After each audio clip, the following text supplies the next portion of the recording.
Get up, or have the tables been turned? 4, 5, 6, 7, 8, 9. It's over. Lennox Lewis got his revenge. A screwdriver in it. Down goes Bova. That's all it took. One shot. He may not get up. Both are stumbling around. 8, 9. Can he make it? It's over. It's over. Mike Tyson has returned. The two dominant heavyweights of their generation finally meet. Lewis Tyson making history. Hi, I'm Gus Johnson. When talking about a heavyweight championship fight of the magnitude of Mike Tyson versus Lennox Lewis, what better place to be than historic Gleason's gym? The likes of Muhammad Ali, Joe Frazier, George Foreman, Sonny Liston, Floyd Patterson, Larry Holmes, and Mike Tyson himself have all trained here over the years, as Gleason's gym has provided a huge piece of boxing history. Well, on June 8th, fans will get an opportunity to see even more history when Lennox Lewis, the champion, takes on Mike Tyson, the challenger, in Memphis, Tennessee. Lewis, Tyson, a match made in heaven, right? Well, as a matter of fact, no. For the most part, it was a match made in the offices of the executives from HBO and Showtime. We try to make Tyson Lewis going back to the first quarter of 1996. And for a variety of reasons, that fight was never made. Lennox wanted desperately to fight Mike Tyson in order to prove in his era he was the champion and he was the heavyweight champion of the world. And he felt as if he never fought Mike Tyson, then he couldn't establish that as his mantra. Ross Greenberg, the president of HBO Sports, and myself sat down over lunch. Might have been a breakfast that turned into a lunch. We recognized this was a fight that needed to be made, a fight that the fighters wanted to have happen. It was a unique opportunity to bring two of the biggest heavyweights in the category together. And then slowly but surely, through a lot of months and agonizing negotiations, we've come to an agreement to put this fight on. Consumers have been clamoring for this fight to happen. Who else in the heavyweight category do people want to see? So we're hoping for a big event for boxing. Boxing needs it. This really will define who in history is the predominant fighter of this time period. We're hoping that they tune in and they see a really, really great fight with Lewis winning. As HBO's voice of boxing for the past 15 years, Jim Lampley has seen quite a bit of both of these fighters and quite a bit of boxing history as well. Jim, how does this fight stack up against the many memorable heavyweight championship fights you've seen in the past? Well, Gus, a fight must meet two qualifications, basically, in order to join the relatively short list of truly historic heavyweight championship events. The first of the two qualifications, Lewis Tyson has met. That's a big media buildup that takes the fight to an audience far beyond the limits of the boxing world. Qualification two is that something memorable happens once the two fighters are in the ring. They come along about once in every generation, these heavyweight championship fights that reverberate beyond the ring ropes to rock the culture at large. Jack Johnson versus James J. Jeffries, the demolition of a misguided racist crusade. Jack Dempsey versus Gene Tunney, years in the making and with a controversy to follow for decades. Joe Louis versus Max Schmeling 2, the cathartic all-American revenge annihilation of the Nazi ideal. Joe Frazier versus Muhammad Ali 1, still the undisputed heavyweight champion of heavyweight championship events. Muhammad Ali versus George Foreman, uniquely exotic and the greatest, most satisfyingly unexpected victory. Larry Holmes versus Jerry Cooney, for the all-too-obvious reason. And then along came Mike Tyson, whose career and public image have transcended the boxing cult for 15 years now. He hasn't previously fought Lennox Lewis, so the impact of Lewis Tyson is measured by the length of time for which Tyson has dominated boxing's public face with his deeds and misdeeds, and the roughly parallel period during which Lewis has become the sport's most competitively successful heavyweight. Is it as big as any of its predecessors listed here? History and pay-per-view returns will tell. Coming up after this, we'll take a look at some of the verbal and non-verbal fireworks that have fanned the flames of this matchup. My style is impetuous, my defense is impregnable, and I'm just ferocious. I want your heart, I want to eat his children. One by one, they all went down. And now it's down to this.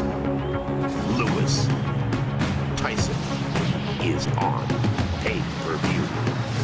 Don't miss it Saturday, June 8th. Contact your pay-per-view provider to order. Where will you be when history goes down? Lennox Lewis versus Mike Tyson, a confrontation that feels like it's been building for years. The two dominant heavyweights of their generation have been on a collision course. Finally, they meet. Destination Memphis, June 8th.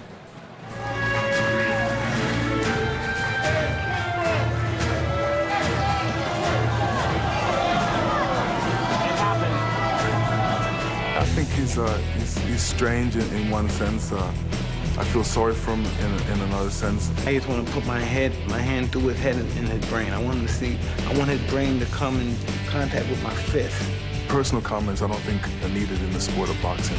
I think he's a dirty fighter. I've seen him do a lot of dirty things, throwing elbows, you know, headbutting people, trying to break people's arms. He's been talking about me, degrading me, and saying I'm this, saying I'm that. My style is impetuous, my defense is impregnable, and I'm just ferocious. I want your heart, I want to eat his children. Yeah, but I'm not into the biting and all that. Lennox thinks that I'm afraid of him. I really don't think he has any fear in me whatsoever. He should fear everything about me. He should fear the fact that I don't fear him. He should fear the fact that I can punch him and knock him out with either hand. He should fear the fact that I'm the best. I'm at top of the food chain, baby. I'm a Tyrannosaurus, man. I'm a tyrannical titan. There's no way he can beat me. There's no way. I refuse to be beaten. I just look at Mike Tyson as a cartoon character. He has no honor. He's ignorant, arrogant. He's stupid, and he needs to be taught a lesson. And my right and left hand will definitely teach him a lesson. I just want to be remembered. Just that. I just want to be remembered.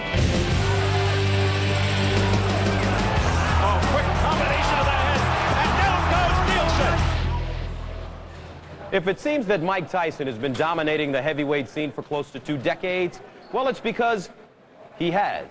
In 1985, Mike Tyson won his first 15 fights, all by knockout. A year later, he became the youngest heavyweight champion ever with a second-round TKO of Trevor Berbick. I know I'm the best ever when it comes to my punching skills. In 87, a win over Bone Crusher Smith gave him a second belt. I've been born for this. I'm bred for this. I watched them all. I watched all the greats. I watched their best points. I watched their weak points. And I have to be better because I came after them and I watched all their mistakes.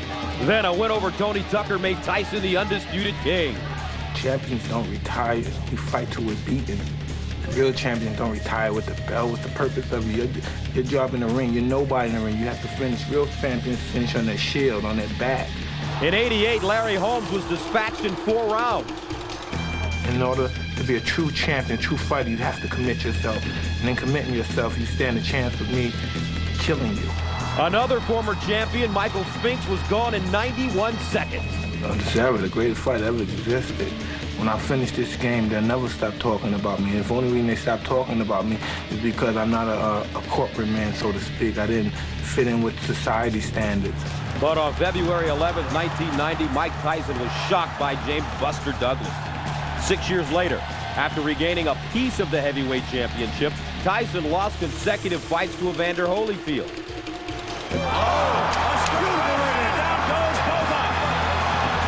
Since 1997, Tyson, arguably bigger than boxing itself, has recorded 4 wins and 2 no contests.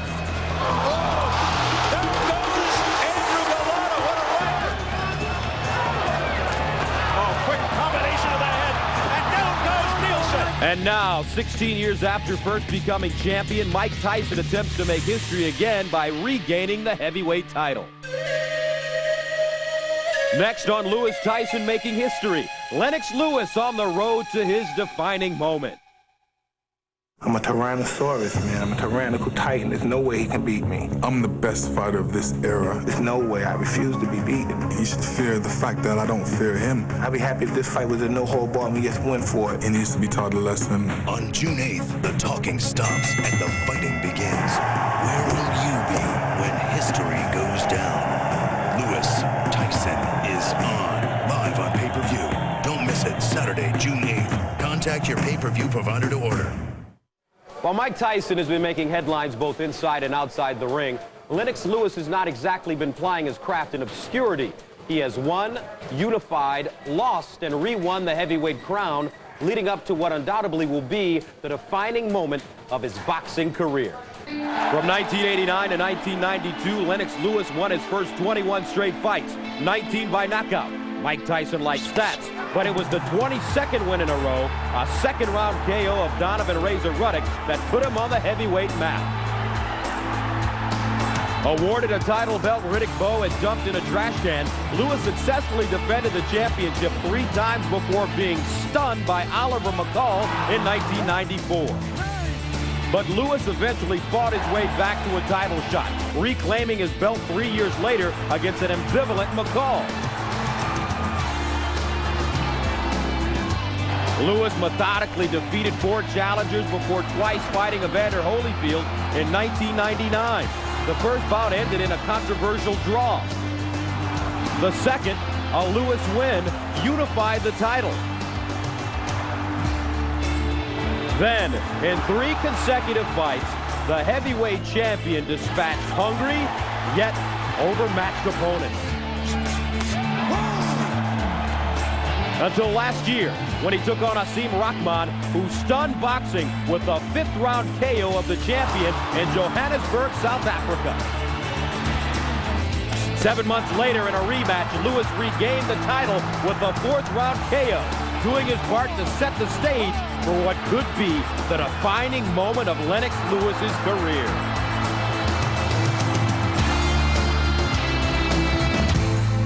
Coming up, Gil Clancy will show us what each fighter's strategy should be. But first, we'll find out who you like in the big fight. You know what, I wouldn't want to mess with either of them. Like Tyson is angry, so I would take Tyson. But he can't go the distance.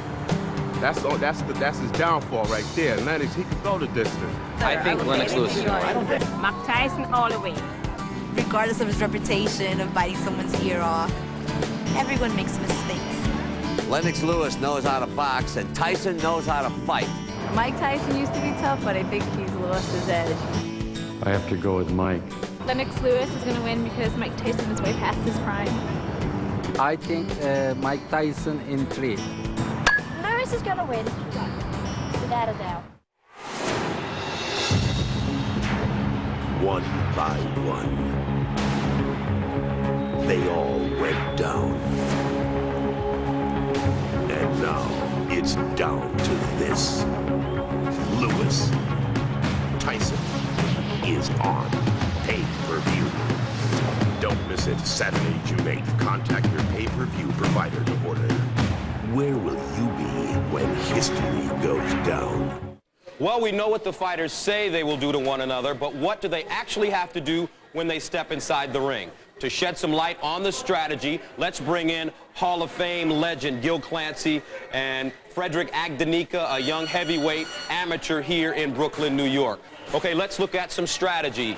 Frederick will play Lewis, I will play Mike Tyson. What does Lennox Lewis have to do to be successful in this fight? Well, he has to keep Mike Tyson on the outside by using a left jab. Keep Mike on the outside all the time. Don't get discouraged, just keep using that left jab. Now, if Mike Tyson does get inside, what does he have to do? He should grab a hold of him and walk him. That's a weakness of Mike Tyson's. He lets fighters walk him on the inside when he should use his strength and try to punch on the inside. Now, in the past, fighters have been able to frustrate Mike Tyson. What's the best way to frustrate him if you really want to frustrate him? Exactly what I said in the beginning. Keep him on the outside, use that left jab, and make him reach to throw punches. So make him reach? When he reaches to throw a punch, then he's vulnerable. You can nail him with a good straight right hand. So we've talked about Lennox Lewis. Now, Mike Tyson. Gil, he's a shorter fighter, 5'11", taking on a taller man with a great jab. What does he have to do to be successful? He has to use a lot of feints. Make Lewis throw that first jab, try to make him miss, and when he finally misses, Mike should go right inside, throw both hands to the body. That will open up the head, and then they're going to finish off with that big punch. Now, you don't think Mike Tyson should jab. You think he should actually wait for Lewis to throw the first punch. Make Lewis throw the first punch. You have to remember that Lewis's body is attached to his hand. And if he throws the first punch and Mike makes a miss, then Mike's going to be able to hit something on the inside. Something like that? Yeah. Well, Gil, Lennox Lewis fought a similar styled fighter when he faced David Toole, who, like Mike Tyson, has a devastating left hook. He picked up something from the 1970s fight between George Foreman and Joe Frazier when Foreman beat Frazier for the heavyweight championship. What was that strategy? Well, George Foreman was the biggest, stronger, taller guy, and he kept pushing Joe back, pushing that left shoulder back so he couldn't get rid of that left hook. And he just kept steering him around the ring and nailing him with punches. Now, is there anything that Tyson can do if Lennox starts doing this to him to offset him pushing this shoulder? Well, the only thing he can do is stay low, try to make a miss, and then nail him with those punches on the inside. I'm a big Mike Tyson fan, man. Mike Tyson because he's great. If he can get inside that jab, which I think that he will, he'll get opportunities to. If he does, look out. Mike Tyson, 5 rounds. Guaranteed. Lennox Lewis in 8 rounds. Lennox Lewis, because he's smooth. Lennox Lewis. Mike Tyson hasn't won a fight since 1988 against a legitimate opponent. Mike Tyson? I don't want any ear biting. I don't want to see any of this. I don't want to see any, below the belt. Give up, mate. Don't turn Give up. Retire. You're going to get hammered. No biting, I hope. Mike, one right could end your night. I'm probably the wrong skater to make a boxing prediction, so I'm just hoping for a good fight with clean judging. You know, it's all about confidence, and maybe Lennox Lewis is more prepared, but Mike Tyson seems to have it mentally. Mike Tyson's gonna win because he's a good boxer. I think Lennox Lewis is gonna win the fight. To me, he's a better fighter. Lennox Lewis is going to win because Tyson deserves a whipping.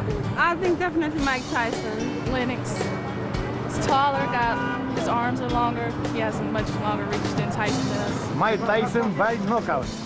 The only problem about him is too tough for bubble. Mike Tyson's going to whip the bottoms off of you. Absolutely. Thank you. Our panel of experts predicts the outcome. Next.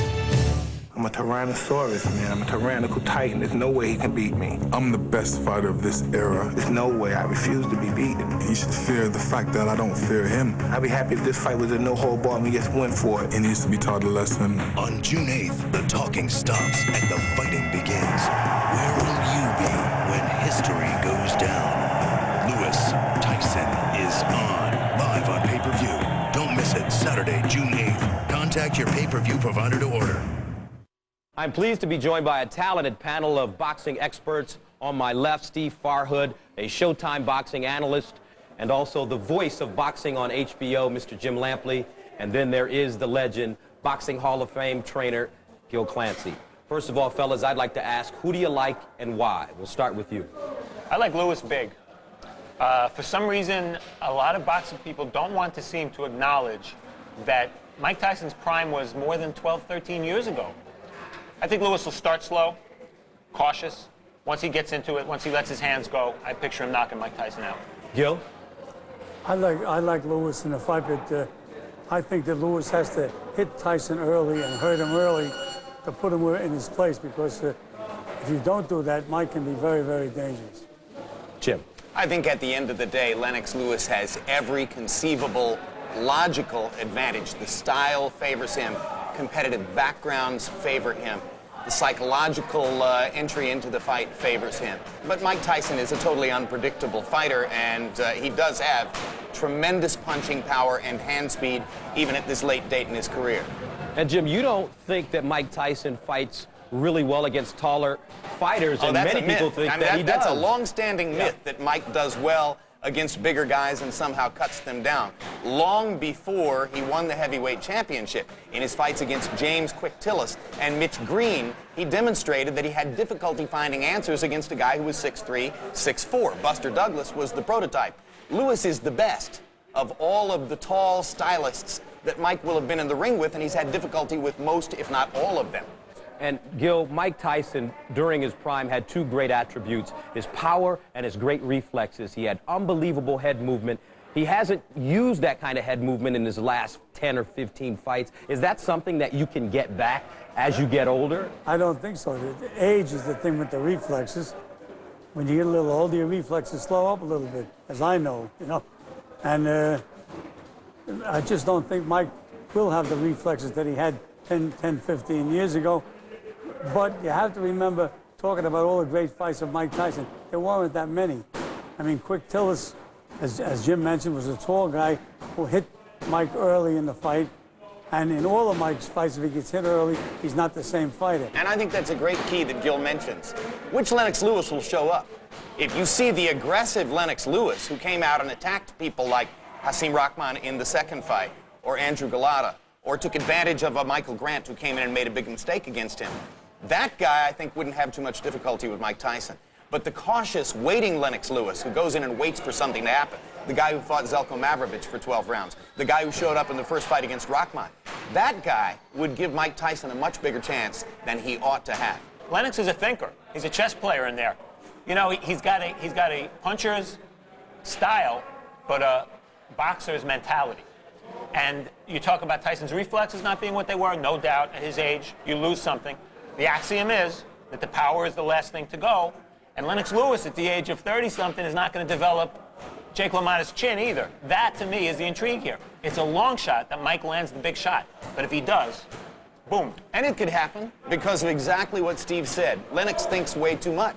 He's way too cautious. I think if he totally believed in his abilities and said to himself, I'm too big, too strong, too good, too quick, too experienced, I'm going to blow this guy away, he would go in and do so. But if he talks himself into believing that Mike is dangerous, which I think he will, he'll make Mike dangerous. So for the record, Lewis, Lewis, Lewis.